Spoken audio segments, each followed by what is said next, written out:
Today we're going on a trip to Denmark on every single possible railway route from Germany. All 2 of them. But we've got to answer some questions. Why are there only 2? How much does this trip cost? How comfortable is the whole trip? And 4, of course, how intense are the infamous reinstated Danish-German border checks? Unfortunately, we were only to check out the Danish-German ones. The ones between Canada and Greenland was kind of hard to get to. Anyways, let's find out right now! Woo!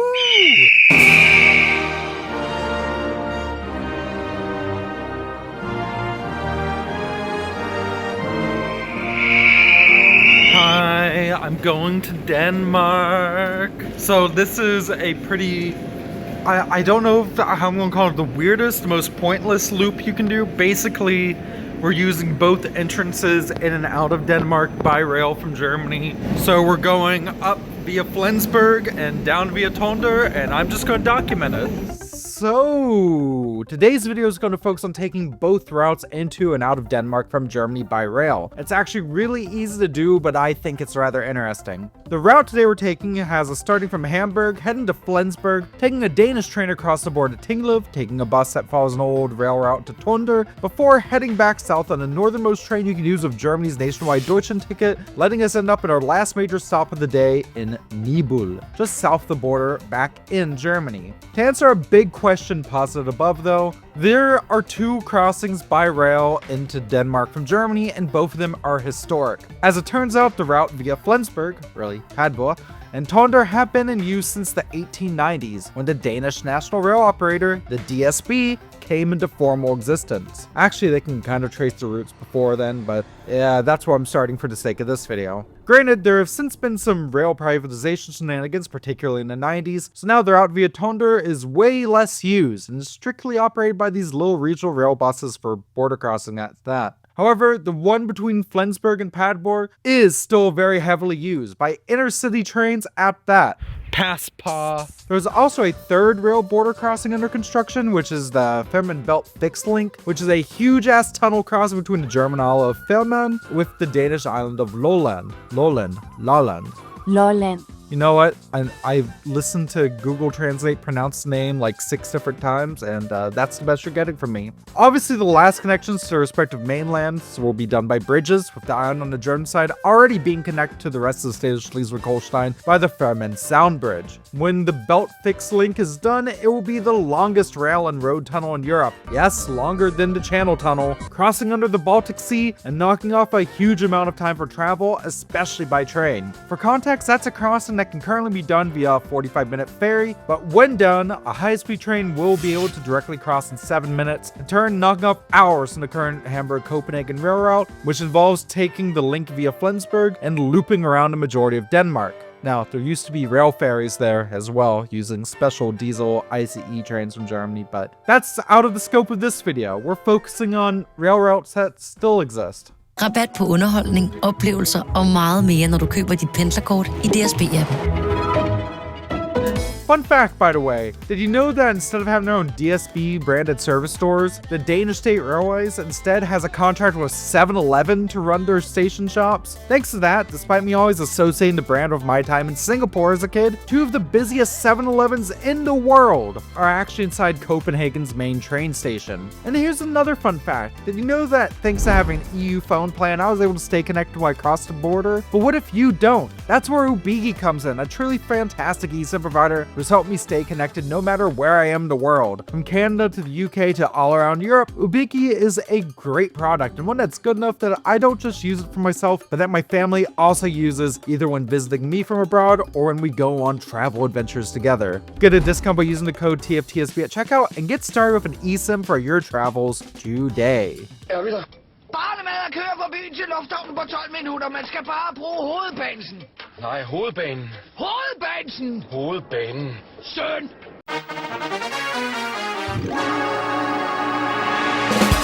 This here is the first train of the day. See, before we can cross into Denmark, we must get to the last station before the border. And in this case, it's Flensburg, Germany. Okay, let's do a train review, seat review. This is on the RE7 to Flensburg, and it's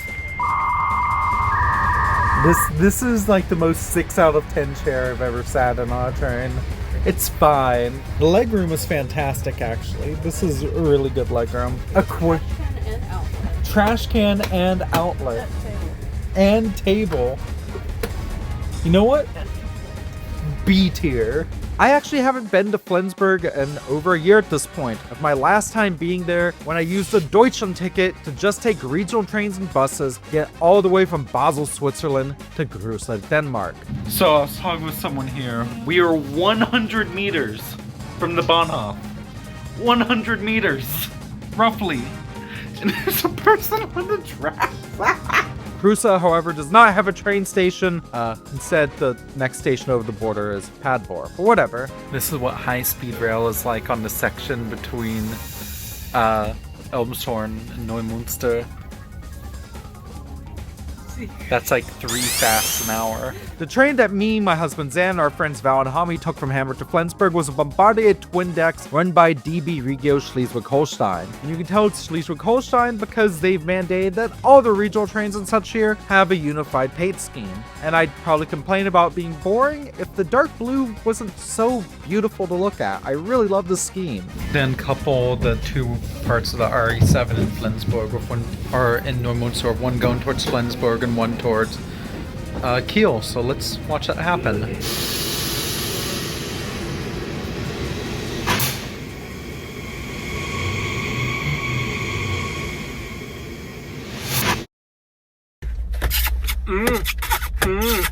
And they're both boys. Let's get back on board. Hammi! Flensburg? Yeah, Flensburg. We almost got left behind, but we got the shot. Ooh, also, fun fact about the train we're riding here. This is basically just a North German version of a train once called the worst train in Switzerland by such reputable sources as, myself. My friend Val has brought me Pokemon cards. Behold, Jugong. But I gotta be real, the vibes are immaculate on this RE train today. Sometimes you randomly meet people who are super nice, sometimes you sit in some lovely B-tier seats with friends, and it's all good, and sometimes you get to go over a really big-ass bridge that loops in itself. I just have to pull it down a little bit because it's like right in my face, and like there wasn't a blind. Oh, and because it's DB Regio, it's free riding under Germany's nationwide Deutschland ticket. Oh, and going back to one of those points, no, seriously, if you look at a rail map of North Germany, that's what this loop here is. You cross on a huge bridge over the Rendsburg shipping channel, called the Rendsburger Hochbrücke, literally the Rendsburg High Bridge, and then literally have to loop around the city to get down to ground level. It's a super cool bridge, and if y'all are interested, maybe I'll do a video on it and its associated cable ferry. We were all snapping pictures though, because we are a bunch of disgusting, deplorable filmers. Again, immaculate vibes on board.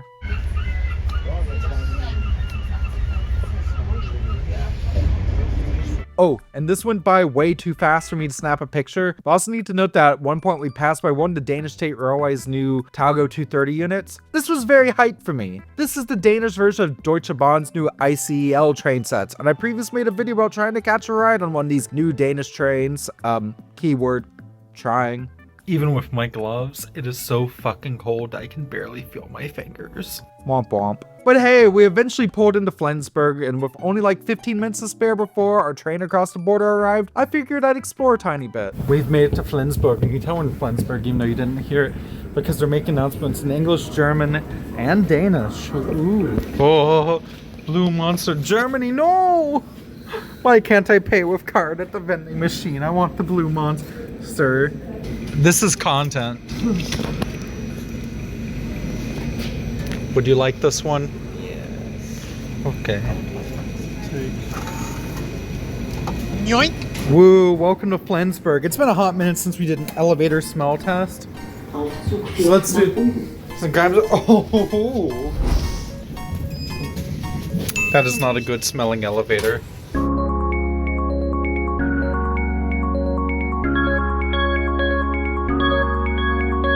I really love the almost cathedral-esque aesthetics of the main hall, and they look even better here in the daytime. And with the preserved old ticket booths and old school tiling, while they weren't in the best condition, I thought they were really quite gorgeous. And as a nice aside, what's really cool about this being so far north in Germany is that signs and station announcements are actually usually trilingual, so English, German, and Danish. Doppelmoin! Oh, gesprakish, aren't we? Again, I think it's a really beautiful train station. While it's definitely seen better days, it's also really important on this particular route. I love being a passing stop on trains from Hamburg to Copenhagen and back, and also a terminus for regional services here in North Germany. It's also a terminus for German intercity express trains that run all the way down to Frankfurt. But that's not what we're about to ride. See, the DSB also has a route that terminates here in Flensburg, or should I say, Flensborg, a short intercity route that acts as kind of a repeater for the much more major Hamburg-Copenhagen service, going just between Flensburg and Fredericia. Pretty much just a border hopper service, and I really can't complain as it's operated by one of my favorite trains in all of Europe, the DSB IC3. I'm so hyped. This is actually, even though I filmed them a lot, this is actually my first time riding in the IC3, so really hyped for this. 81, 82, 83, and 88. Alright. So, 1, 2, 3, 8? Yeah, it's, 8. these are ours. Okay. Now, these things aren't only operating in Denmark, with them also running in Sweden and for some reason Spain. Hell, on an exterior and operational level within Denmark, I actually kind of prefer the more regional IR4 variant, which are painted a gorgeous shade of DSB red and are also electric powered instead of diesel. Yeah, for everything I can tell on the route between Hamburg and Copenhagen, it's mostly electrified, so let's deal with the diesel trains. But as we step on board the IC3 for this fixed €13 person 26-minute trip, we see another reasons why I love these things. The absolutely S-tier seats. How's the reading material? I don't understand anything. I think this person, his name is Morten. Hi, Morten. No, that's John Lennon. Thank you, DSB, for this wonderful souvenir. So yeah, here we go. We're actually going to go to Denmark. Thank God we got a seat reservation. This train's pretty packed. Instead of the normal train to Copenhagen that runs in this route, there's also these ones that just go to Fredericia? And those just go from Flensburg, I believe. Yeah, this is one of them. This is one of them. It's why it's just a single IC3 unit.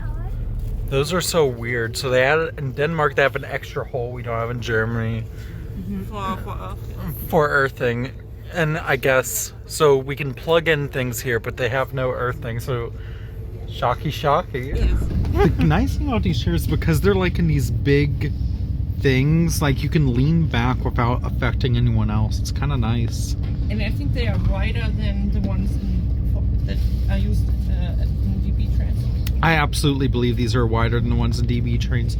No wonder they keep running the IC3s. These are good trains. And keep in mind, this is just second class. First class is even better. What we were all a bit worried about, though, was crossing into Denmark proper on rails. See, for years now, despite being in the border-free Schengen area of Germany, Denmark has actually reintroduced border controls, and I don't know what that entailed. I've heard horror stories of people being stopped while driving over the border, but when I previously crossed by bus, I had no issue. Now, 2 of our traveling companions, who are German granted, had only brought ID cards and not passports. And as for myself, despite having a German travel document of my own, I had some worries as, well, being a trans foreigner and all. I actually made a point of bringing one of my old pre-marriage travel documents along. I figured if there's any trouble, and I hate this is something I even had to consider, that maybe the Danes would take mercy on me if they saw that my maiden name was Christensen. I think we're in Denmark now, because, no. Still Germany. Yeah, there's like a German flag literally right there. They could be like a weird off-D person. The anxiety rose when we pulled into the first station over the border. Padborg, and a trilingual announcement was made to prepare for the passport check. Okay, we're close to... In a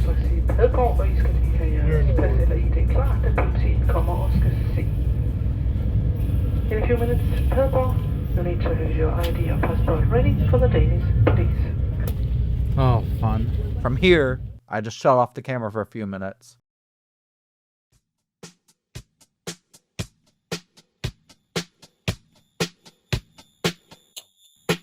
But anyways, here's kind of a rendition of what happened. Basically, a couple of fairly friendly Danish border agents boarded the train, took one brief glance at our IDs from like several feet away, gave a couple of thumbs up, and that was it. We were in and out of Padborg in under 5 minutes. I shit you not. So I have an update on how the passport check went. They came in, I literally flashed my passport and they were like, okay, you're good.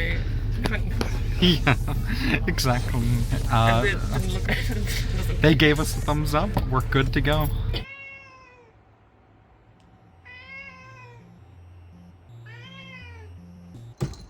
And Tiberius Interruption is telling you, hey, go look at our merch. We have a merch store.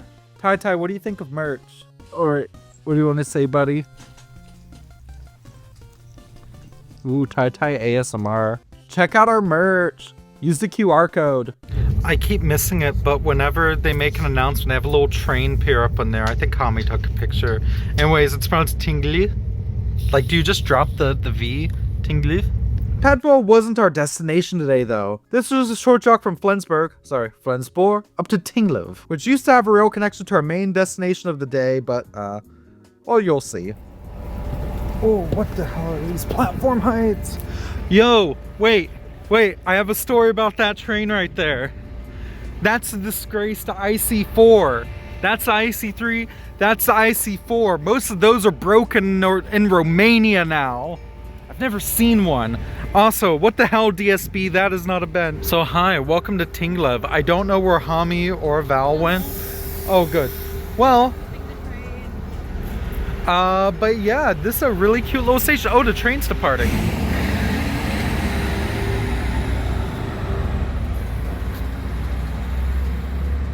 Make sure to check UD.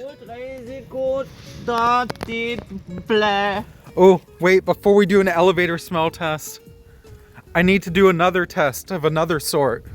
Ugh. Okay, this is a pretty good test. Just gotta, oh yeah. Oh.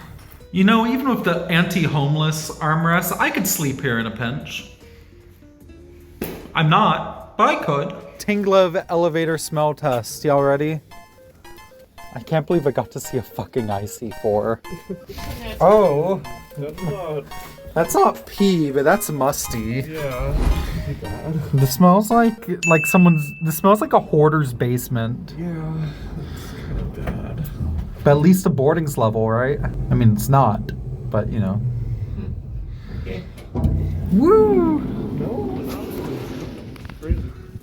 No kidding, I'm having the best foamer shots.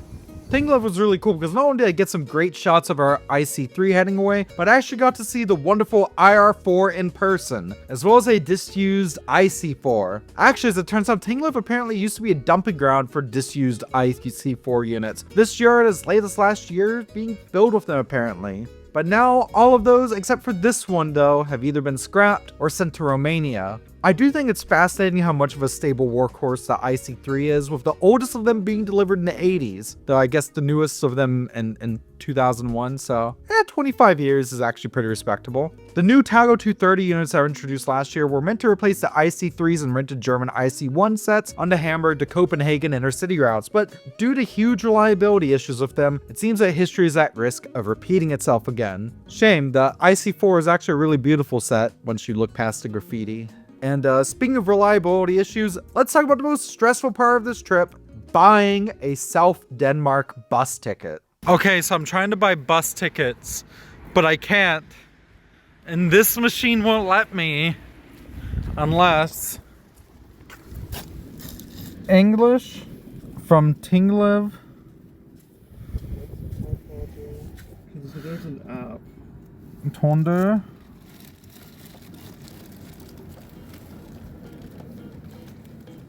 No, I hate this shit. Okay, so I've had to get the Reisekort app because apparently I can't pay on the bus. And I tried to see if I could buy it from a train ticket machine. It didn't work. Denmark, you're confusing me, Denmark. The IC4 is still over there. The bus between Tinglev and Tønder runs only every 2 hours, and we had less than 10 minutes until our arrived. Despite there being ticket machines at the station Tinglev, those were only for buying train tickets or refilling smart cards, with the station building itself being closed up. In theory, I should have been able to buy our €5.40 ticket using a DSB app, but that wasn't playing nice. For those wondering why we couldn't just buy tickets on the bus, you see, Denmark doesn't use euros. Yeah, they use Danish zloty, I guess. Oh god, I'm gonna get reamed for that one. And despite Denmark being much more cash-free than Germany is, bus drivers only take cash for tickets here, which is wild. I feel like half the shops I went to were actually card only. kinky. With this in mind, we had to figure out how to sub the Reisekort app, which is apparently meant to become the new standard for travel across Denmark, at least on buses. In theory, this should have been as simple as downloading and swiping when you get on and off the bus, but in reality, it was a buggy, unreliable experience that for some reason didn't like most of our cards, and also wouldn't allow Apple Pay or PayPal or anything. No, it allowed Apple Pay, it didn't allow Google Pay. It didn't allow Google Pay, thank you. Also, welcome back, Tai Tai. What's up, buddy? He brought mommy water. Oh, he brought me water? With ice. This is your obligatory buck ice. As someone who used to live in the States, is now the part where I need to just obligatorily reaffirm that Greenland is part of Denmark. This is probably the best video to do that, actually. Yeah. We love you, Denmark. Speaking of things I loved in Denmark, I'm really happy that the bus driver was super nice when he arrived. The bus driver just let us get on the bus and figure out the app on board, which we did eventually. Just super nice. Okay, so we're pulling out. They let me board while still figuring out the ticket. I did get to check in, and now they're playing Top 40 Pop. Okay, this app is terrible, but I must say the bus driver was very nice. We figured it out. Just so people know, in the end, I did pay for both Xander and I's bus fare. I just realized, what do we think of the seats on the Reisekort bus? It is an acceptable bus seat. Ooh, do we have Danish radio? I have to scan. I mean, clearly at least one person has Danish radio. I'm trying. I'm trying my best.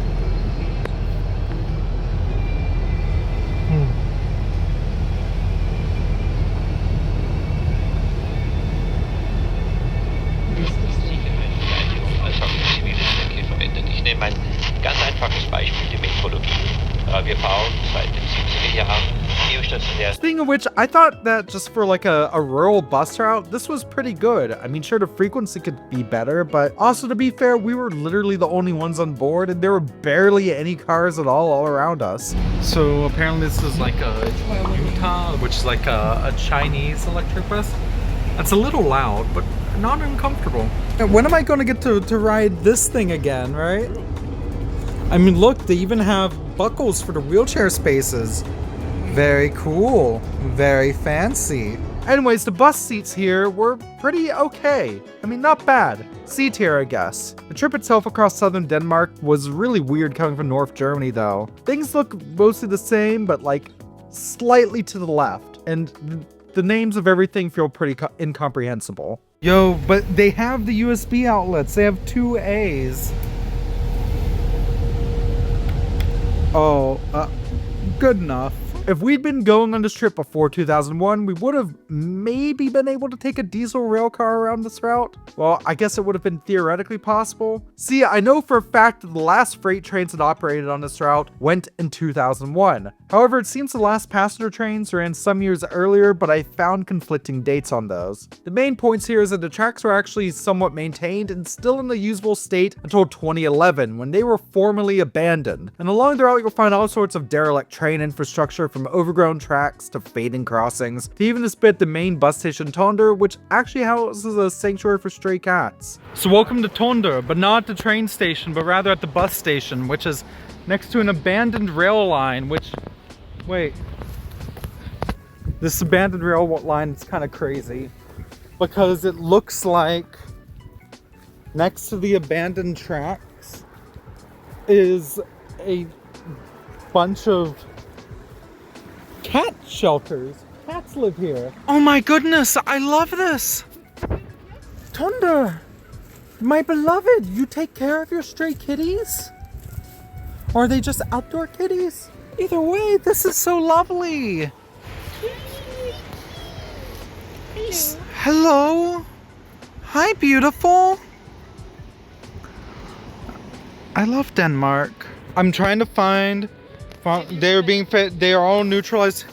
If you would like to support a please send a donation. So here's the info. I am actually going to donate because this is fantastic. I love this as a cat owner. Oh, my finger's coming to camera. But as a cat owner, this is fantastic. So here in Danish or English, feel free to donate. What's not cool though is the sheer amount of railway cuts Denmark has had over the years. And a vain attempt to appease capitalism or whatever, parts of DSB have been sold off or cut entirely over the years. And now, as of 2026, 17% of all Danish rail infrastructure is actually owned and operated by Arriva's Go Collective brand, which funnily enough is a subsidiary of the Deutsche Bahn. Oh, groovy, smashing, yay capitalism! Now, looking at the bus station Tønder, you're probably very obvious to see that this also used to connect to a train station, and the building still exists, albeit now as a kebab shop. There are two other stations in town though, fittingly, Tønder Station and Tønder North.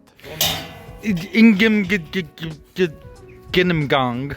This town is absolutely fucking gorgeous though. This was not my first time in Tønder and not even my first in Denmark, but I still love just walking around and exploring. We should go and tell them that we've traveled a long way from America to get here.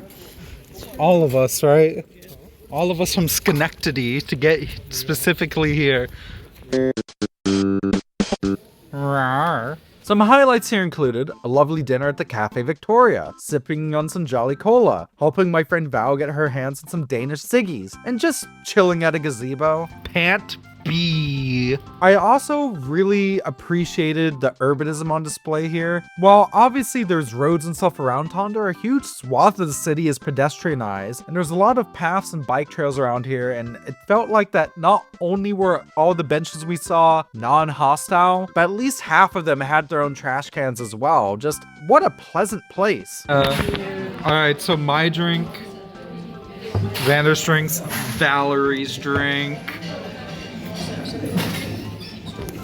The only issue, on the other hand, is that, see, we intended to visit some of my favorite Danish shops, such as normal, but yeah, that just wasn't possible. We were visiting here on a Saturday, and I know other European countries like to dog on Germany for closing everything on Sunday, but I'd argue the state of things was worse than South Denmark, where literally everything on weekends seemed to close at around 2 p.m. So, after dinner with an hour and some to kill before the next train, which again, only ran every 2 hours, we just made our way to Tønder Station. I love how there's a nice protected crossing in front of the station.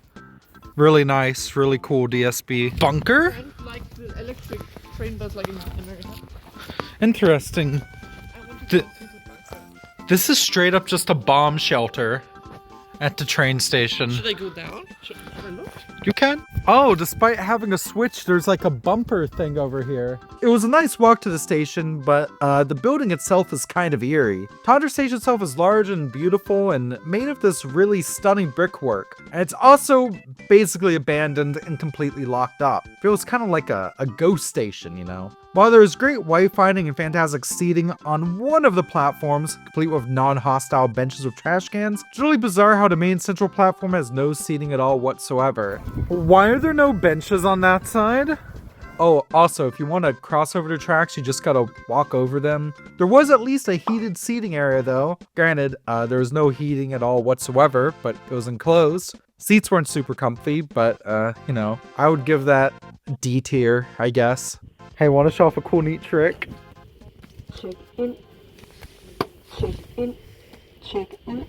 Oh, that one's a little deeper. Yeah, that one's check ut. This one's check in.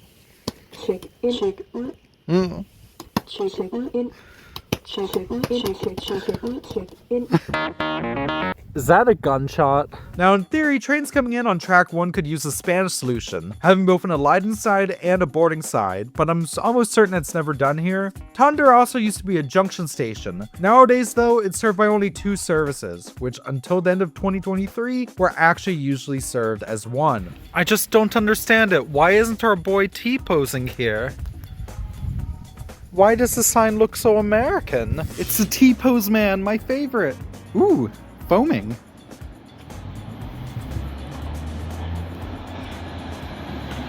This station is along the much lesser used of 2 border crossing routes. The RB66, which we're taking, originates here in Tønder and goes down to Niebüll, where it connects the services either to the island of Sylt or to Hamburg. However, it also sometimes goes all the way down to the German town of Dagebüll. Dagebüll is special for a few reasons. First off, it has one of the least used train stations in Germany, which is the request stop at Dagebüll Kirche. There's also the ferry stop at Dagebüll Mole, with connections both to outlying German islands by ferry, and also one of my bucket list train routes, the Halle-Schlorenbahn. Basically, narrow gauge trains run by individual people who live on tiny islands and run their private trains across dams to the mainland. And while I call them trains, they're basically just custom powered carriages that run on narrow gauge rails. It's really cool and is basically a lifeline to these people, as during the rainier months, the rail connections get drowned, cutting off contact between the Hallish Islands and the Schleswig-Holstein mainland. But as most of the trains are run by literal homeowners, basically train equivalent to a private car, it's one that I expect to remain on the bucket list for a while, as it's not meant for tourists or anything. Try now.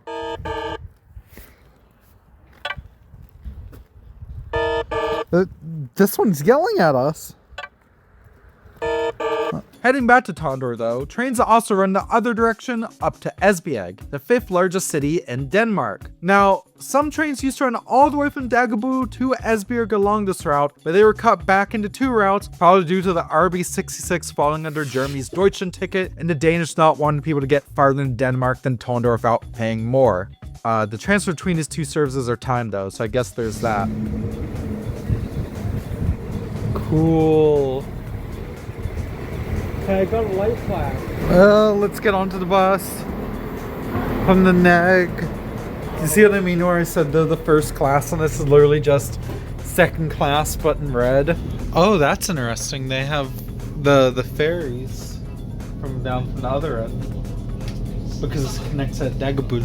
I don't know where else to put this, but Schleswig-Holstein and South Denmark are very, very tight. I mean, until the mid-1800s, a lot of what is now Schleswig-Holstein was part of the Kingdom of Denmark, all the way down into the Hamburg region.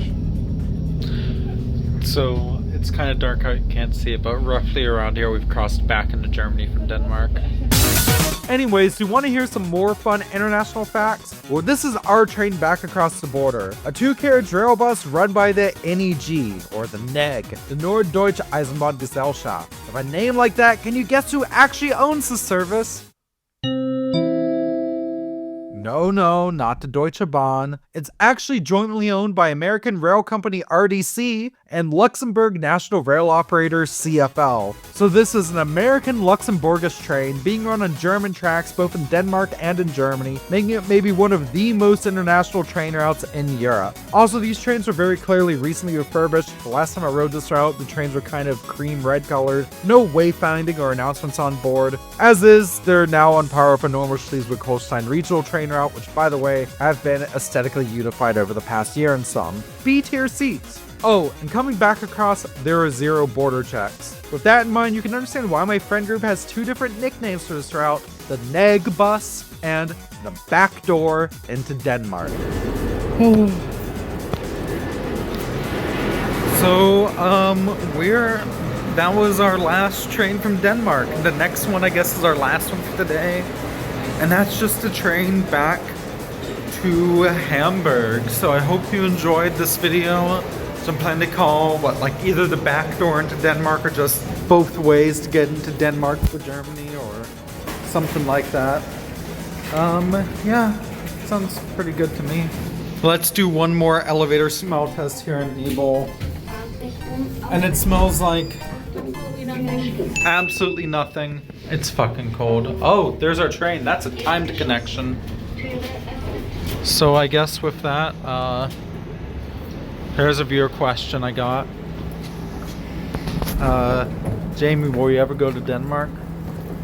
I just did.